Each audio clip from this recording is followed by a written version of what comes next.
안녕하세요. 화장품 전문 제조사 주식회사 IAP의 김영수 과장입니다. 오늘은 여러분들께서 무조건 확인하셔야 될 중요한 내용이 있는데요. 향수나 화장품 제조 의뢰를 맡기실 때 많은 분들께서 착각하시는 게 하나 있습니다. 여기가 제조 공장이겠지 라고 생각하셨는데 실제로는 브로커인 경우가 꽤 많이 있는데요. 이거 구분 못하면 단가, 일정, 품질, 기타 등등 많은 문제가 생길 수 있기 때문에 오늘은 중간 업체인 브로커들은 어떤 특징을 띠고 있는지, 어떠한 문제가 생길 수 있는지 이런 부분에 대해서 현실적으로 말씀드려 보려고 합니다. 일단 브로커는 어떤 유형을 말씀드리는 거냐면 직접 제조를 하는 화장품 제조사가 아니라 중간에 연결만 해주는 업체라고 보시면 됩니다. 겉으로는 공장처럼 보이는데 실제로는 직접 제조를 하지 않는 건데요. 제가 고객님들이랑 실제로 상담을 많이 하다 보면은 꽤 흔하게 볼 수 있는 케이스들이 있습니다. 서두에 말씀드린 것처럼 브랜드 대표님들은 분명 공장이라고 생각하고 업무를 진행하셨을 텐데 막상 진행하다 보면 얘기가 계속 바뀌거나 담당자가 제조 공정을 모르는 경우가 많이 있습니다. 그리고 또 다른 특징들로는 홈페이지는 굉장히 잘 되어 있고 실제 자체 공장을 운영하는 것처럼 보이는데 실제 제조 공장을 확인하기 어렵거나 특히 상담은 굉장히 전문적인데 자세한 공정 얘기로 들어가면 말이 조금 흐려지는 듯한 느낌이 드신다거나 이런 경우는 한 번쯤 체크를 해보시는 것이 좋습니다. 근데 여기서 공장을 보여주면 진짜고 안 보여주면 가짜 아닌가? 이렇게 생각할 수도 있는데요. 이 부분은 조금 현실적으로 보실 필요가 있습니다. 모든 업체가 공장을 자유롭게 공개하는 건 아닙니다. 특히 향수 같은 경우에는 조향 데이터나 배합 자체가 기술 자산이기 때문에 보안이나 기술 보호 목적으로 방문이 제한적으로 운영되는 경우도 많이 있습니다. 그래서 단순히 보여주냐 안 보여주냐 라는 것만으로 판단하기에는 실제로 제조를 하는 공장인지 그리고 그걸 얼마나 투명하게 설명할 수 있는지 이걸 보시는 게 훨씬 더 중요합니다. 실제 식약처에 정식 등록되어 있는 화장품 제조 공장이 맞는지 정확하게 오피셜로 확인하는 방법은 영상 정보란에 남겨드리는 링크 영상을 참고해 주시면 되겠습니다. 지금까지는 브로커들의 특징을 설명드렸고 지금부터는 이 브로커 업체들을 통해 생산 업무를 진행하게 될 경우 발생될 수 있는 문제점들에 대해서 말씀드려 보도록 하겠습니다. 일단 첫 번째로 단가가 굉장히 높아질 수밖에 없습니다. 브로커 업체가 개입되면 말 그대로 중간 단계가 하나 더 들어가기 때문에 당연히 중간 마진이 붙게 됩니다. 처음 시작하시는 분들이 보기에는 얼핏 견적이 괜찮아 보일 수 있어도 실제로는 제조 공장 원가 위에 브로커 마진이 한 번 더 붙게 되는 구조입니다. 문제는 이게 단순히 조금 비싸다 수준이 아니라 브랜드 입장에서는 처음부터 불리한 원가 구조로 시작하게 되는 겁니다. 특히 향수는 용기, 패키지, 향료, 충진, 포장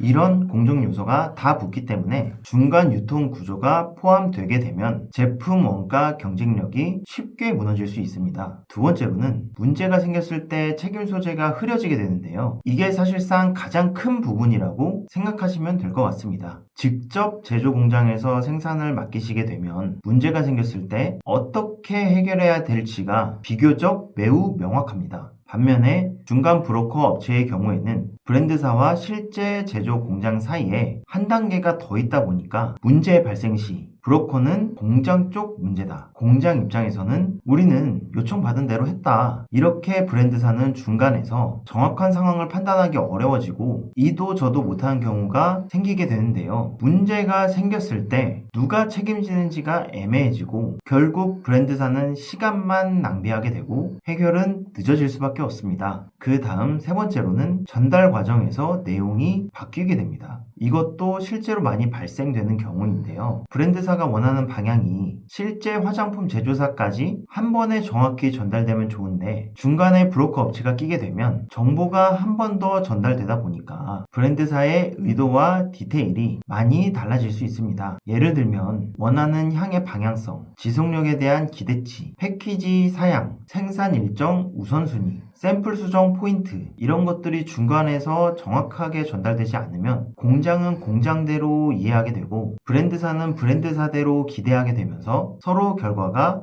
어긋날 수도 있습니다. 브랜드사 입장에서는 분명 이렇게 요청했는데 왜 다르게 나왔지? 이런 문제가 발생될 수 있고, 특히 런칭 일정이 타이트한 브랜드는 전체 프로젝트가 계속 지연될 수도 있기 때문에 굉장히 치명적일 수도 있습니다. 다음으로 네 번째는 정말 조심해야 하는 중요한 포인트인데요. 제품을 제조하는 제조 공장이 바뀌어도 브랜드사가 모르고 지나갈 수 있습니다. 브랜드사와 공장이 직접 연결되어 있지 않으면 실제 생산 주체가 바뀌게 되는 상황을 알아채기가 쉽지 않은데요. 브로커가 단가 문제나 기타 상황에 따라 라인을 돌리거나 외주처를 바꾸게 되는 경우가 생기면 최초 샘플을 개발했을 때와 추후 생산했을 때의 결과가 달라질 가능성이 매우 큽니다. 향수는 특히 미세한 차이에도 결과물 자체가 민감하기 때문에 제조사가 달라지게 되면 제품의 완성도에 큰 차이가 나게 되는 건 너무나 당연한 이야기입니다. 브랜드를 운영할 때 중요한 건 한 번 잘 만드는 것보다 계속 똑같은 퀄리티로 안정적으로 만드는 건데요. 그런데 브로커를 통해 업무를 진행하다 보면 실제 제조 환경과 관리 포인트를 브랜드사가 직접 보기 어렵기 때문에 제품의 일관성을 유지하는데 매우 불리할 수밖에 없습니다. 예를 들어 첫 생산은 괜찮았는데 두 번째, 세 번째 향부터 느낌이 미묘하게 달라진다거나 품질 편차가 생기거나 이런 부분들은 소비자가 민감하게 느끼는데 브랜드사는 원인을 바로잡기 어려울 수 있습니다. 지금까지 말씀드린 내용들을 간단하게 정리하자면 브로커의 가장 큰 문제는 단순히 중간에서 연결해준다가 아니라 브랜드사가 생산 구조를 직접 통제하기 어려워진다 라는 내용이고, 그리고 그 결과는 단가 문제, 일정 문제, 품질 문제, 책임 문제로 이어질 수 있습니다. 오늘 말씀드린 내용을 정리해보면 브로커 자체가 무조건 나쁘기보다는 브랜드사 입장에서는 통제가 어려운 구조가 될 수 있다는 점, 이걸 한번은 꼭 생각해 보셔야 됩니다. 특히 비용, 일정, 품질, 책임, 이 네 가지는 실제로 전부 연결되어 있기 때문에 구조를 제대로 보지 않으면 나중에 문제가 생겼을 때 대응이 굉장히 어려워질 수 있습니다. 이번 영상도 여러분들의 사업에 큰 도움이 되었으면 하고요. 앞으로도 유용한 영상으로 찾아뵙도록 하겠습니다. 감사합니다.